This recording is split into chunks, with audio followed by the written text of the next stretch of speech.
सभी को प्रणाम। हम कर रहे हैं एक दिव्य देव स्वाध्याय गायत्री और यज्ञ का दर्शन मानव मात्र के लिए।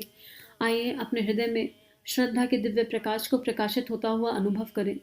यज्ञ की दिव्य अग्नि को प्रज्वलित होता हुआ देखें। यज्ञ के तेज के समान हमारा तेज सर्वत्र फैल रहा है। गायत्री माता का दिव्य देव आशीर्वाद, उनका दिव्य देव प्रकाश हमारे हृदय से सर्वत्र पूरे ब्रह्मांड में फैल रहा है। गुरु तत्व, गुरु शक्ति, समस्त देव शक्तियों का आशीर्वाद हमें प्राप्त हो रहा है। गायत्री मंत्र की ऊर्जा पूरे ब्रह्मांड को आह्लादित कर रही है। पूरा वातावरण गायत्रीमय होता जा रहा है। इस भावना के साथ एक गायत्री मंत्र। ओम भूर्भुवः स्वः तत्सवितुर्वरेण्यं भर्गो देवस्य धीमहि धियो यो नः प्रचोदयात्। एक बहुत सुंदर स्वाध्याय गुरुदेव करा रहे हैं। भीतर का साहस जगा रहे हैं। हर पल हर क्षण हृदय मजबूत होता जा रहा है। भावना करेंगे कि हमारा हृदय और मजबूत हो गया और हम समझ पा रहे हैं कि हम कितने ब्लेस्ड हैं। अगर हम हिंदू धर्म को जान पा रहे हैं, उसकी प्रिंसिपल्स को जान पा रहे हैं, तो ये मैटर नहीं करता कि हमने किस धर्म में जन्म लिया। मैटर ये करता है कि हम कितने ब्लेस्ड हैं कि हम गायत्री को अपनी माँ और यज्ञ को अपना पिता अनुभव कर पा रहे हैं। अनुभव के स्तर पर, अनुभूति के स्तर पर। इसी में गुरुदेव समझा रहे थे कि क्या हो रहा है। इतने सारे साधु संत घूम रहे हैं लाल पीला कपड़ा पहनकर, बाबा जी कह रहे हैं, उनके लिए भीड़ लगी हुई है और भयग्रस्त हो गए। इससे क्या हो रहा है? इससे अनास्था का वातावरण पैदा हो रहा है, उपेक्षा का वातावरण पैदा हो रहा है, क्योंकि हम आध्यात्मिकता के मर्म को नहीं समझ पा रहे, उसके तत्व दर्शन को नहीं समझ पा रहे। हम यज्ञोपवीत की शिखा और शिखा की जो प्रेरणाएं हैं, उन प्रेरणाओं को मिस कर रहे हैं, उनकी शिक्षाओं को मिस कर रहे हैं। हम प्रकाश को नहीं समझ पा रहे। और बुद्धिजीवी जनता जो उमड़ती घुमड़ती इस दिशा आती भी है, प्रश्न करती है, उनके प्रश्नों का उत्तर नहीं होते, तो वो जो के तो अपने सवालों के साथ वापस लौट जाते हैं और कहते हैं सब पागलपन है, सब दिखावा है, क्योंकि हमें जवाब देना नहीं आ रहा। हम गायत्री मंत्र की, यज्ञ की व्याख्या नहीं कर पा रहे हैं। हमको इस व्याख्या को अपने जीवन में उतारना पड़ेगा, सीखना पड़ेगा, स्वाध्याय करना पड़ेगा।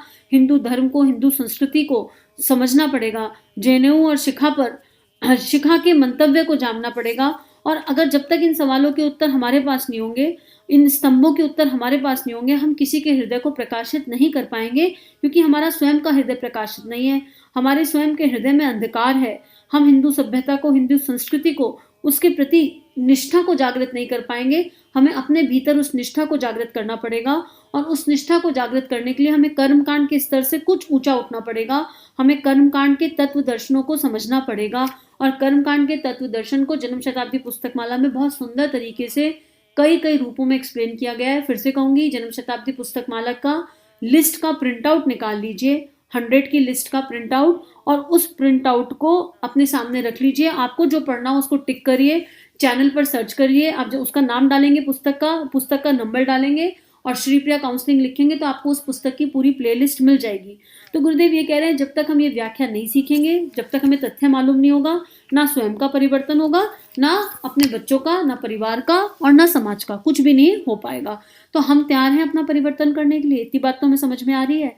गुरुदेव आगे लिखते हैं कि यज्ञ की व्याख्या हम करते हैं, आपसे कहते हैं, और आप लोग कहते हो गुरुजी यज्ञ कराओ, यज्ञ की व्याख्या मत करो, आप फटाफट हवन कराओ और तड़ातड़ आंसू गिराओ। तो हम ऐसा नहीं कर पाएंगे। व्याख्या तो हम करेंगे, बिना व्याख्या के हम हवन नहीं करा पाएंगे, क्योंकि यज्ञ की व्याख्या करे बिना यज्ञ का तत्व दर्शन आपके जीवन में नहीं उतरेगा। पिछले दिनों हमारे यहाँ क्या हुआ करता था, मथुरा में एक वकील थे, उन्होंने अपनी लड़की जो एमए पास थी का एक लड़के से ब्याह किया, जो विलायत में पास होकर आया। बारात आई, जोर शोर से विवाह हुआ, धूमधाम से लड़की की शादी की गई। लड़का लड़की दोनों बैठे, जहाँ संस्कार हो रहा था वहां पंडिनी थी। पंडित लोग जोर जोर से श्लोक बोल रहे, चावल रखिए, हाथ रखिए, ऐसा कीजिए, वैसा कीजिए, सब चावल फेंक दीजिए, दीपक को प्रणाम कीजिए, दक्षिणा दीजिए, 9 पैसे यहाँ रखो, 3 पैसे वहां रखो। लड़के ने पूछा, पंडित जी गुस्ताखी माफ करें, एक बात पूछूं? पूछा, हाँ बेटे पूछो। आप ये जो कर रहे हैं बहुत देर से कर रहे हैं, हमें कुछ समझ नहीं आ रहा। पंडित जी बोले, समझ नहीं आ रहा? आप लोग क्या बोलते हैं? मैंने देखा पंडित जो समझदार था, उसने कहा, जो बात कहनी चाहिए वह हम संस्कृत में कह रहे हैं। आपको जो प्रतिज्ञा करनी चाहिए, जो देवताओं को आश्वासन देना चाहिए, जो अपनी स्त्री से वायदा करना चाहिए, हम वह सब संस्कृत में कह रहे हैं। तुमको जो नियम पालन करना चाहिए वह भी हम संस्कृत में कह रहे हैं। लड़के ने कहा, अच्छा आप हमें समझाइए कि आप हमारे लिए क्या कह रहे हैं, क्या बयान दे रहे हैं। जैसे कोई वकील कचहरी में बयान देता है, कोर्ट में बयान देता है, उसी तरह आप हमारी तरफ बयान दीजिए। आप हमारी भाषा में हमसे बात कीजिए। हाँ बेटे, अब तू समझ गया, हम तेरी तरफ से वकील हैं, मुख्यतार हैं, मुख्य तार हैं और तेरी तरफ से बहस करेंगे, तेरी तरफ से बयान देंगे। तो गुरुदेव कह रहे हैं कि आप कोई भी संस्कार कराओ, कोई भी कर्मकांड कराओ, अरे शादी कर ली, शादी के फेरों का मतलब ही नहीं पता, तो निभाएंगे कैसे? वचन ले लिए, 7 जन्मों तक 7 वचनों को निभाना है, ये 7 वचन में से एक वचन भी याद नहीं है तो क्या ही निभाएंगे? अन्नप्राशन संस्कार करा दिया बच्चे को, बचपन में ही करा दिया, भाई तुम्हारा अन्नप्राशन संस्कार ढोल छोल से कराया था, लेकिन उसका मतलब क्या है? बच्चे को कैसा अन्न देंगे? संस्कारित अन्न देंगे। हम खुद ही भूल जाते हैं कि बच्चे को कैसा अन्न खिलाना है, बच्चे को तो क्या ही स्मरण कराएंगे। और कह रहे हैं कि अब अन्न खा रहे हो क्योंकि अन्न में बहुत सारी एनर्जी है, उसके पहले बच्चा माँ के दूध पर होता है, माँ के दूध में निश्चलता होती है, प्योरिटी होती है, माँ का वात्सल्य होता है ना? उसमें भी माँ कैसा आहार ले रही है, लेकिन ऑनेस्टली होता है।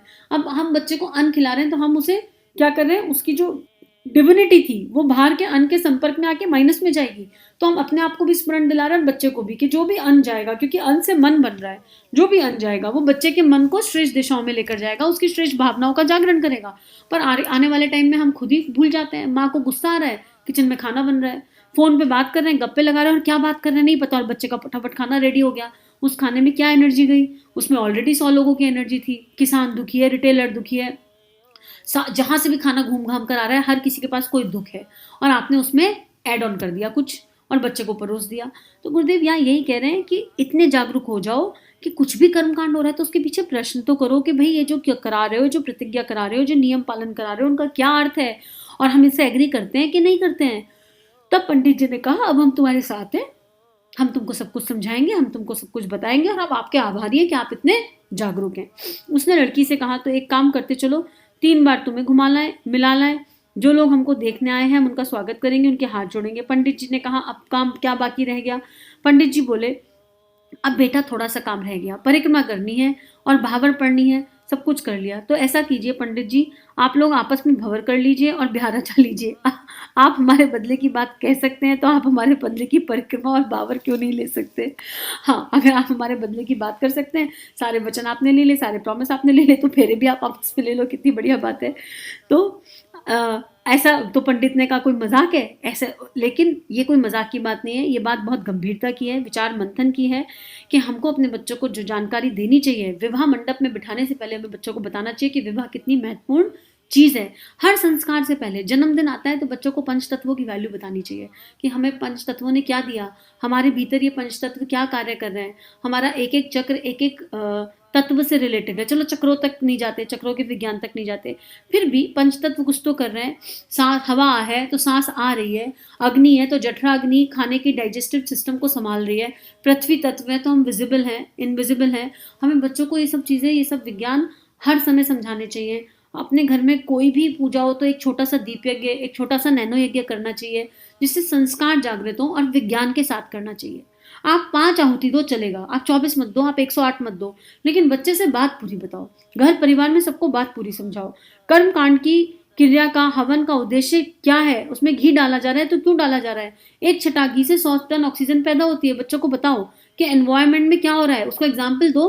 कहेगा नहीं मैं तो नहीं मानता, उसके सामने एक मिर्ची जला दो घर में, बोलो धास आई, एक छोटी सी मिर्ची खाने में डालो तो केवल स्वाद है, लेकिन इसको अग्नि पे जला दिया तो पूरे घर में धू धू धू हो गई, सबके आंसू निकल गए। बस ऐसे ही घी अपना काम कर रहा है। मिर्ची तीखी है तो उसने रुला दिया तो तुम्हें प्रूफ मिल गया, और घी का नहीं मिल रहा। ऐसे करके बच्चों को हर चीज का लॉजिकल रीजनिंग देना पड़ेगा कि हम कोई भी चीज क्यों डाल रहे हैं। आरती उतार रहे हैं तो क्यों उतार रहे हैं, घी अगर हमने भस्म लगाई तो क्यों लगाई, अगर हमने घी मला उसको सूंघा तो उससे क्या हुआ।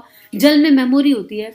बच्चे को बताओ कि जब हम इदम इदम इदम इदम गायत्री इदम नमम करके एक बूंद घी को उस जल में डाल रहे हैं और फिर उस जल को हाथ में लेकर हाथों को रब कर रहे हैं, तो क्या हो रहा है? जल में मेमोरी है। यज्ञ में जो भी कुछ कहा गया है, जो भी कुछ भावनाएं डाली गई हैं, सारी पॉजिटिविटी उस जल ने एब्जॉर्व कर ली, और घी की अपनी दिव्यता है, उसमें प्राण शक्ति है। तो जब हम उसको रब कर रहे हैं और हाथों की एनर्जी से रब करके हीट निकल रही है, फिर हम उसकी खुशबू को अंदर ले रहे हैं, तो हमारी प्राण वायु शुद्ध हो रही है, पवित्र हो रही है, हमारे भीतर दैवीय प्राण स्थापित हो रहा है। हमें एक एक कर्मकांड का शिक्षण बच्चों को समझाना पड़ेगा, नहीं तो अगली पीढ़ी सब कुछ भूल जाएगी, इसमें कोई डाउट नहीं है। और हम और आप मिलकर भूलने नहीं देंगे, इसमें भी कोई डाउट नहीं है। अब तो हम जागरूक हो गए हैं, हमको समझ में आ गया है, हम स्वाध्याय को और बढ़ाएंगे, अपने बच्चों के लिए बढ़ाएंगे, लेकिन हम बच्चों को भूलने नहीं देंगे, हम अपने घर परिवार को इसकी दिव्यता को भूलने नहीं देंगे, और उसके लिए हमको अपने गुण कर्म स्वभाव में परिवर्तन लाना होगा। जब आप कर्मकांड की पूरी दिव्यता को समझेंगे, प्रज्ञा योग की सुगम साधना फिर से कह रही हूँ उसको समझेंगे, तो आपको पता चल जाएगा इनर ट्रांसफॉर्मेशन।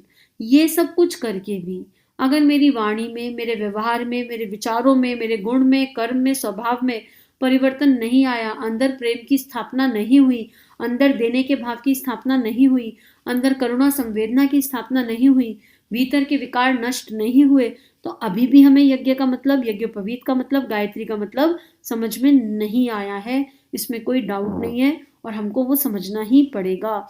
हमको खुद समझना पड़ेगा, उसको जीना पड़ेगा, फिर आगे समझाना पड़ेगा, बताना पड़ेगा। संन्यास की महत्ता समझानी पड़ेगी, बतानी पड़ेगी। सन्यासी क्या होता है, क्यों होता है, बताना पड़ेगा। संत हृदय क्या होता है, ये बताना पड़ेगा।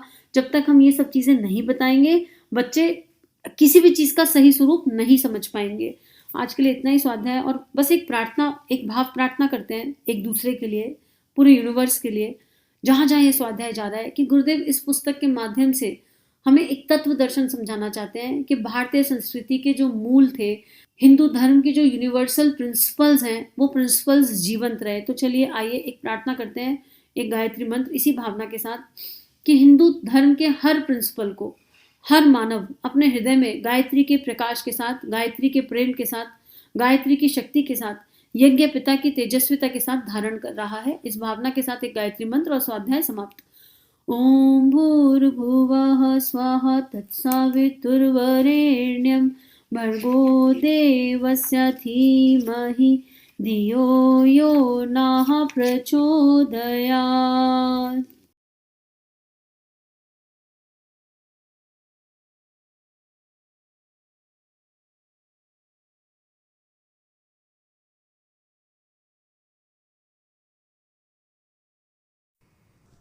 हमारे YouTube चैनल को सब्सक्राइब कीजिए और बेल आइकन पर क्लिक कीजिए ताकि आने वाली सभी वीडियो की नोटिफिकेशन आपको मिलती रहे। आप सभी को बहुत बहुत थैंक यू।